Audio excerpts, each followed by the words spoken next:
Eu quero falar hoje, senador Regufe, sobre a pretendida privatização da Eletrobras.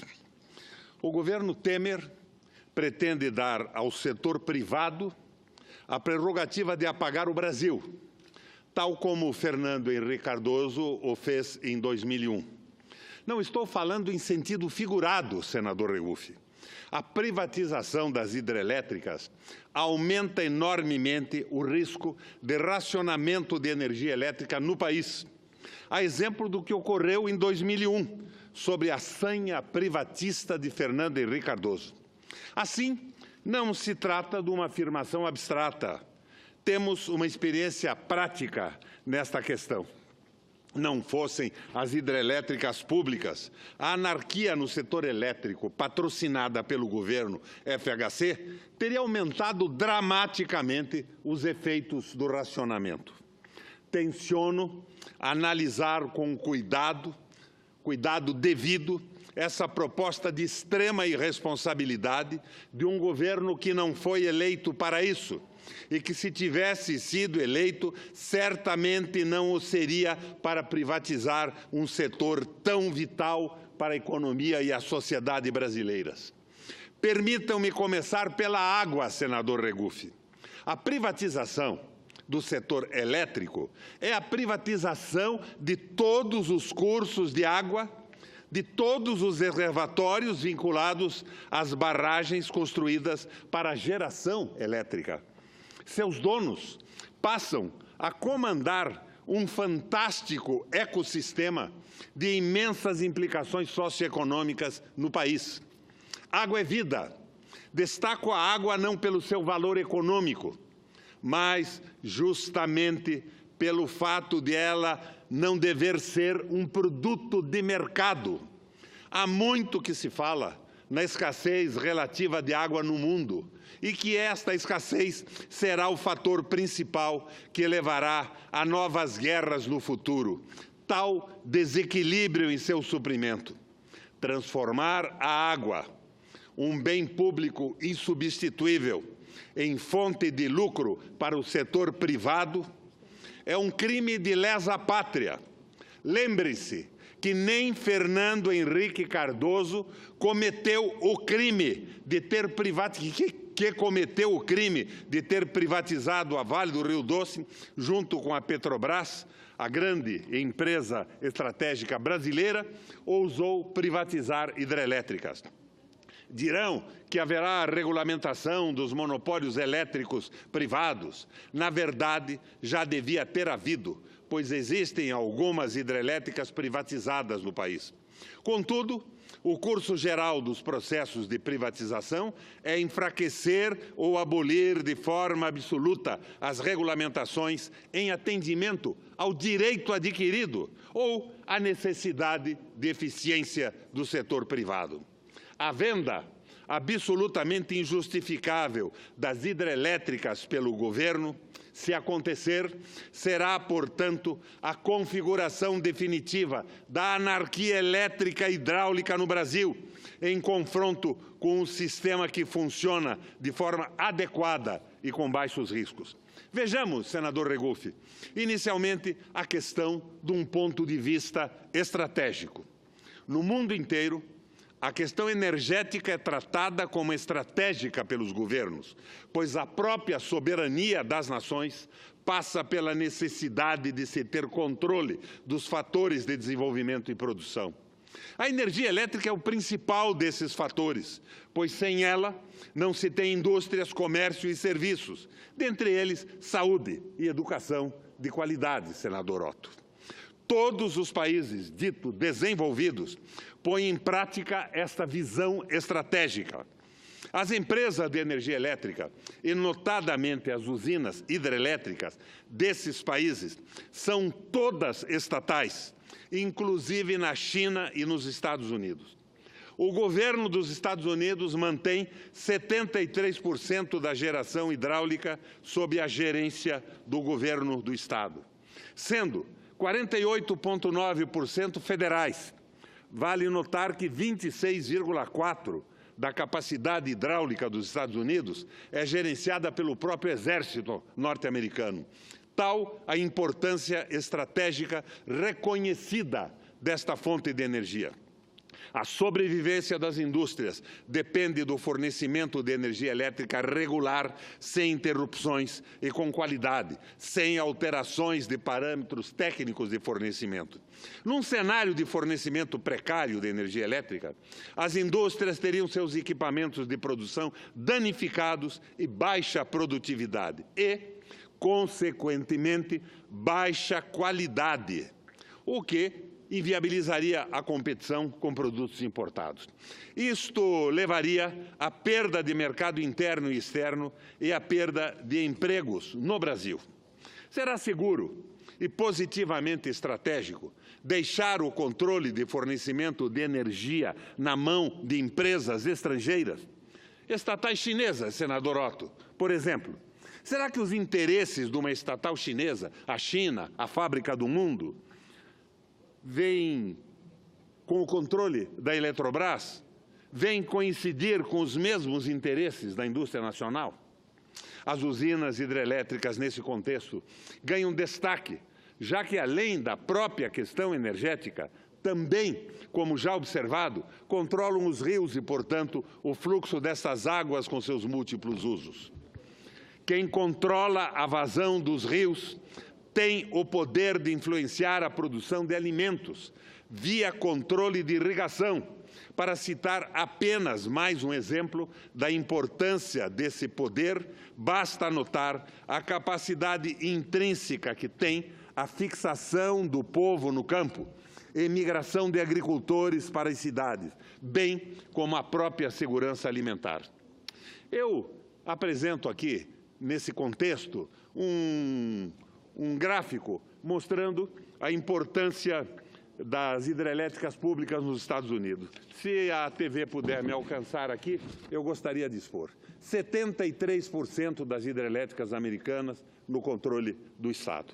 Pois muito bem, do ponto de vista econômico-financeiro, senador Otto, fala-se em privatizar por 20 bilhões de reais uma empresa que tem recebíveis via tarifa por conta das indenizações relativas à medida provisória 579 de 2012, aproximadamente 40 bilhões. Ativos que beiram 400 bilhões e receita líquida anual superior a 60 bilhões. Isso só pode ser fruto de mentes incompetentes ou comprometidas por interesses que não são os do povo e do Estado brasileiros. Os números são tão absurdos que nem é preciso fazer qualquer conta para perceber que esta operação não tem viés republicano. Somente a usina de Belo Monte custou 30 bilhões, valor bem superior ao que os entreguistas estimam em arrecadar com a venda de ações da Eletrobras. Para quem isso faz sentido?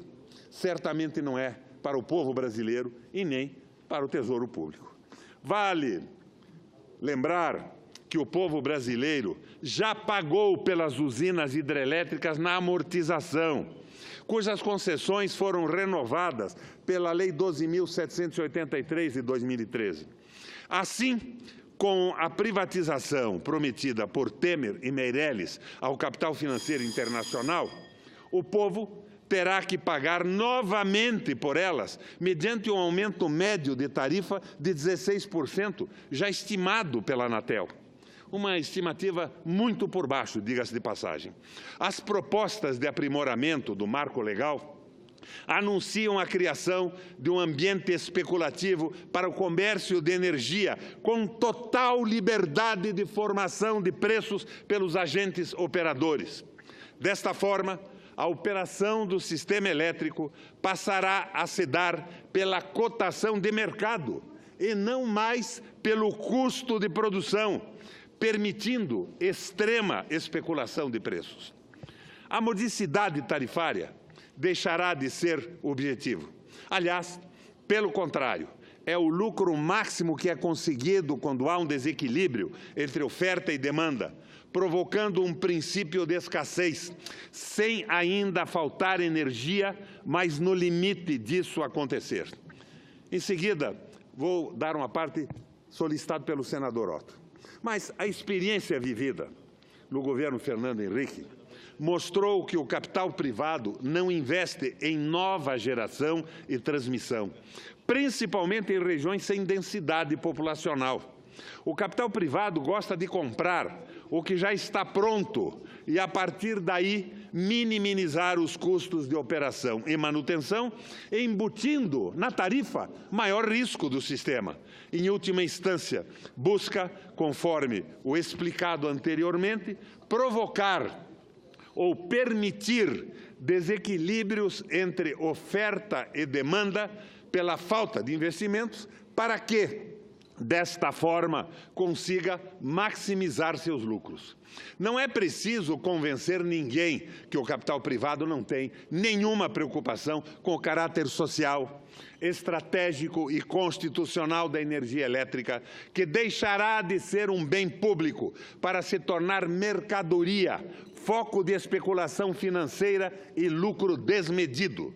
No apagão de 2001, se tivéssemos pronta, senador Regufe, a interligação, linha de transmissão norte e sul, poderíamos ter evitado o racionamento do Sudeste, com a geração do sul do país, que estava com sobras de água. Hoje, temos todo o país interligado, o que nos dá grande vantagem e margem de manobra estratégica na operação do sistema. Esta capacidade de transferência energética única no mundo torna nosso sistema elétrico altamente eficiente, ao contrário do que este governo insiste em dizer.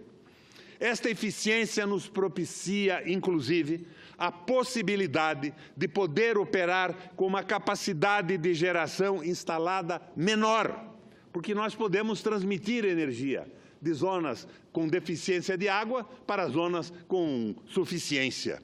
No caso de privatização, com provável fatiamento dessa estrutura, esta eficiência será jogada fora, pois o sistema não irá mais operar de forma coordenada, tal como faz hoje.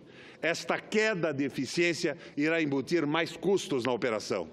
Junte-se a isso a questão atual do nível dos reservatórios, senador Regufe, muito baixos e que demorarão anos para se recuperar. Isto é claro, se além de chuvas em maior quantidade, também tivermos investimentos em novas usinas e linhas de transmissão. Em outras palavras, o risco de apagão por falta de investimentos, conforme ocorrido em 2001 no governo Fernando Henrique, tende a reaparecer. E provavelmente, assim como foi no governo FHC, vão tentar colocar a culpa na falta de chuvas, escondendo a proposital falta de investimentos para aumento do lucro tarifário. A única forma de podermos garantir investimentos em geração e transmissão necessários à expansão de nosso sistema é pelas mãos de uma Eletrobras forte. A questão tarifária, conforme vem sendo apresentada pelo governo através do Ministério de Minas e Energia, é uma falácia, é uma mentira. Por vezes chegam a falar que não haverá aumento das tarifas. Esta afirmação é tão absurda que a Agência Nacional de Energia do próprio governo admite que tarifas de energia elétrica sofrerão aumento. Eles admitem o fato, mas erram no valor. 16,7, vai ser muito acima disso. Do ponto de vista político, é importante citar que a privatização do sistema Eletrobras por este governo ilegítimo é um sequestro eleitoral, já que a privatização de empresas públicas não constava da proposta de governo de Dilma e Michel Temer. É importante, senhoras e senhores senadores, ter uma visão quantitativa, saber o que exatamente o governo quer privatizar. A Eletrobras é a maior empresa brasileira de geração de energia elétrica.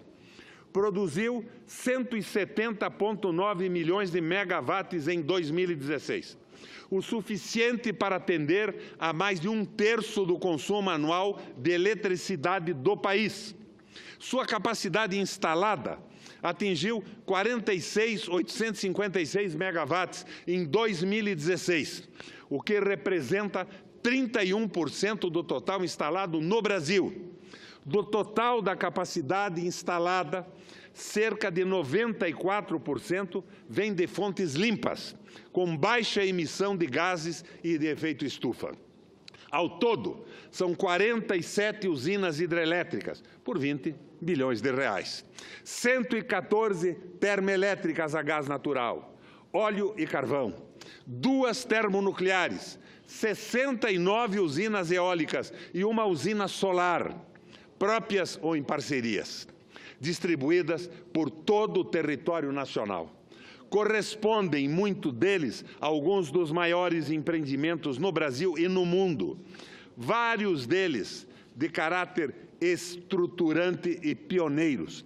A empresa é líder em transmissão de energia elétrica no país. Em 2015, atingiu aproximadamente 61 mil quilômetros de linhas de transmissão com tensão maior ou igual a 230 kV, o que representa quase metade do total das linhas de transmissão deste tipo no país, ou cerca de 1,5 voltas ao redor do globo terrestre. Quanto à capacidade de transformação, a Eletrobras é responsável por 239.866 megawatts de potência, distribuídos em 271 subestações em todas as regiões do país. Senador Regufe, senador Otto, senador Lindbergh, senadora Vanessa, há homens de sorte na política brasileira. Henrique Meirelles é um deles. Sem tradição eleitoral, sem qualidades intelectuais específicas e conhecidas, sem popularidade, apenas com a experiência de bancário, conseguiu chegar ao centro do que é exatamente o governo e quer privatizar. A Eletrobras é a maior empresa brasileira de geração de energia elétrica. Produziu 170 milhões de megawatts em 2016. Minha gente, a sorte do Meirelles é que não temos imprensa crítica no Brasil. Nossa liberdade de imprensa, sobretudo na grande mídia, está voltada para destruir a nacionalidade. Na prática, ela protege Meirelles. Por exemplo, ninguém da grande mídia tratou da questão altamente suspeita de que Meirelles foi presidente do Conselho Administrativo da JBS.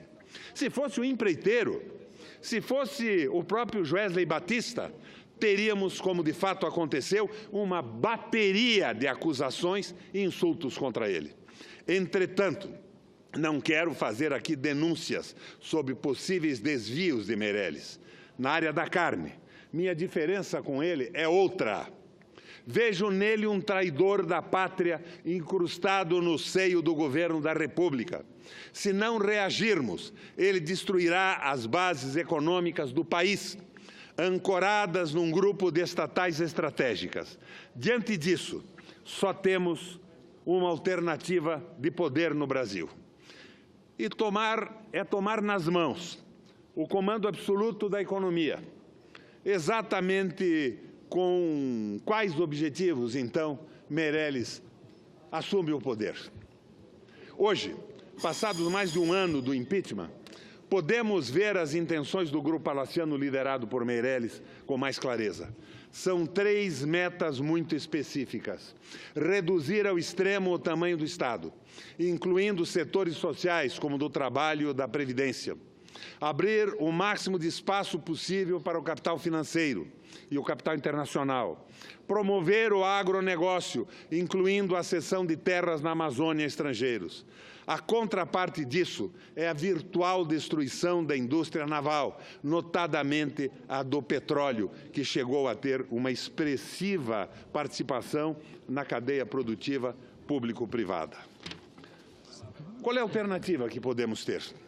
Apelamos ao povo, num momento oportuno, para aprovar um referendo revogatório para anular todas as iniciativas antipovo e antinacionais, de Meirelles e de Temer, e com isso avisar a potenciais compradores, que serão tratados como receptadores de bens roubados, revertendo-se a privatização sob o fundamento de interesse público, que prevalece em todas as culturas civilizadas sob o interesse privado.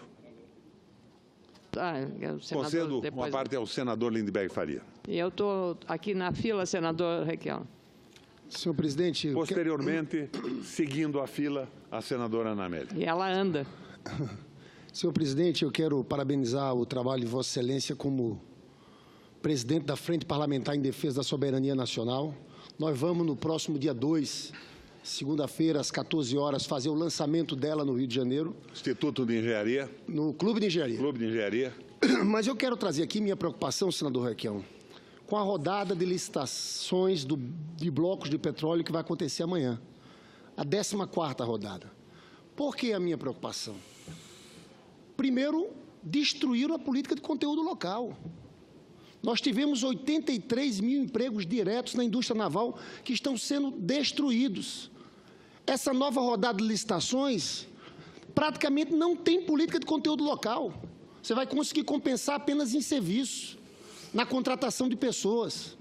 Então, esse é o primeiro aspecto. É destruidor para o país. Teve todo um setor que foi construído, milhares de empresas, porque são navios, plataformas, sondas, mas tem toda uma rede de pequenas empresas aqui no entorno, que estão sendo destruídas com essa política. Tem mais, reduziram royalties, também nesse leilão. Só vai ter 10% apenas em 40% dos blocos. E, por fim, tem uma medida provisória que, estendendo o Repetro para 2040, dando isenção de importação para toda a cadeia de petróleo e gás. O que é isso? É o oposto da política de conteúdo local. É você comprar máquinas e tudo ligado ao setor de petróleo e gás sem tributação no exterior. Então, eu fico pensando, o grau de loucura que está sendo conduzido por esse governo. Eu sou do Rio de Janeiro, a indústria naval faliu. A senadora Ana Amélia é do Rio Grande do Sul. Lá, aquele polo do Rio Grande, senadora Ana Amélia, é culpa desse governo. A destruição da política de conteúdo local. No momento, mas a destruição da política de conteúdo local é um fato. Então, eu queria aqui registrar, senador Roberto Requião, a minha preocupação com o que está acontecendo no dia de amanhã. E estão preparando, na verdade, vem depois os leilões do pré-sal. Também com a mesma linha. Já tiraram a Petrobras da condição de operadora única. A Petrobras, como operadora única, é quem administrava todos os investimentos que eram feitos. Então, eu quero aqui parabenizar o pronunciamento de Vossa Excelência, ou do senhor, porque eu sei que Vossa Excelência agora está com um projeto que eu apoio muito, que é para retirar, fazer uma modificação justamente nesses tratamentos que são dados. E Vossa Excelência usa o caso da Suécia para falar do senhor, e eu queria parabenizá-lo trazendo essa minha preocupação. Mas dizer, senador Requião, que no dia 2 nós vamos fazer o lançamento da Frente Parlamentar, e no dia 3, que é o dia de fundação da Petrobras, vai ter um gigantesco ato público no Rio de Janeiro em defesa da soberania nacional. Muito obrigado. Antes de conceder a parte à senadora Ana Amélia, eu quero lembrar que o parente, que é o presidente da Petrobras, senadora, no Rio Grande do Sul, respondendo aos reclamos dos parlamentares que não admitiam a paralisação da indústria naval, respondeu: eu sou o presidente de uma empresa, a empresa é a Petrobras, que responde ao mercado e aos seus acionistas. Não tenho nada a ver com políticas sociais. O petróleo é o sangue do desenvolvimento de qualquer país. Para entendermos isso de uma forma mais simples, imaginem o parente, eu já disse isso aqui nessa tribuna, presidente da SEDAI no Rio de Janeiro, que é 99% de propriedade pública, mas ele assume a presidência da SEDAI privatizada. E a população reclama que em determinadas localidades está faltando o tratamento de esgoto e a água não chega com boa qualidade. Ele responderia da mesma forma com que respondeu aos gaúchos: eu não tenho nada a ver com políticas sociais. Eu sou presidente de uma empresa privada que responde ao mercado e aos seus acionistas. Esse pessoal está completamente louco. O nível de irresponsabilidade é absoluto.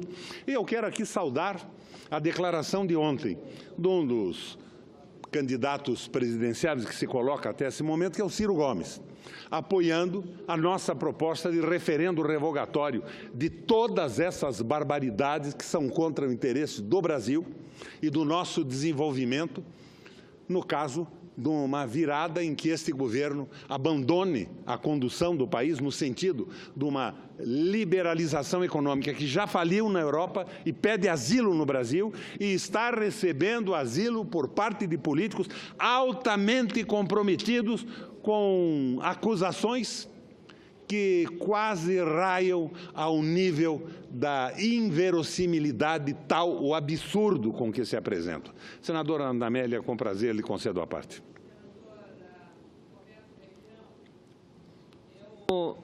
Estava ouvindo Vossa Excelência, o senhor vinha de carro. Nem o presidente dos Estados Unidos aceita Vossa Excelência mais. O hábito do cachimbo entorta a boca, senador Requião. E eu vinha de carro ouvindo sua manifestação na tribuna, e agora com esses apartes, e vou ao primeiro ponto das referências ao senhor Henrique Meirelles. Não tenho procuração para falar, nem de defender o ministro da Fazenda, apenas para refrescar um pouco a memória que Meirelles foi muito bem aceito pela esquerda brasileira quando presidiu o Banco Central nos 8 anos de mandato do senhor Luiz Inácio Lula da Silva, com a minha forte oposição na tribuna do Senado, seu amigo, em razão de uma política absurda que praticava já naquela época. Pelo menos o senhor tem coerência nas posições, senador Requião. Agora, o senhor trazer o caso, o senhor fez uma referência à omissão da imprensa brasileira em vários aspectos sobre esses fatos narrados por Vossa Excelência. Eu penso que é preciso repor a história recente de que a Operação Lava Jato repousa precisamente do desmantelamento onde? Em que empresa, senador? Lava Jato é Petrobras. Até o nome vem de um posto de serviços, de combustíveis. Então, eu fico pasma de ver que essas referências à Petrobras não se dê atenção àquilo que foi a ruptura daquilo que foi o orgulho nosso brasileiro, patrimônio brasileiro, a Petrobras. O petróleo é nosso. Não, o petróleo não era nosso. O petróleo é de um grupo que tomou de assalto a Petrobras na Operação Lava Jato. Não sou eu que estou falando, é a realidade dos fatos.